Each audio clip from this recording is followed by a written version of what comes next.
yok sende yürek. İlle de uğruna ölmem mi gerek? Yeter oldum aşkına bilerek. Kimi özlem kimlere hasret, sevemezsin yok sende yürek. Çünkü sebepsiz gidişlerin, pişman olup da dönüp özürlerin. Senin bu tavrı hallerinle bende ne fikir kaldı ne de cümle.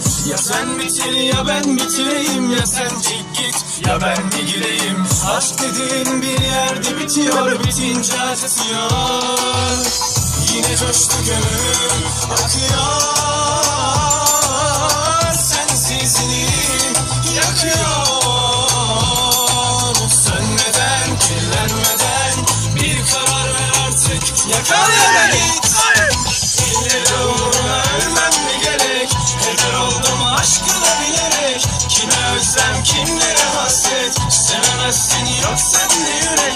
İlle de uğruna ölmem mi gerek?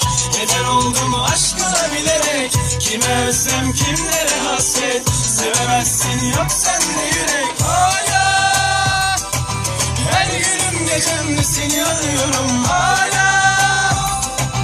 Aynı heyecan aşkla sana koşuyorum, varsa aşkına evrilmiş de o.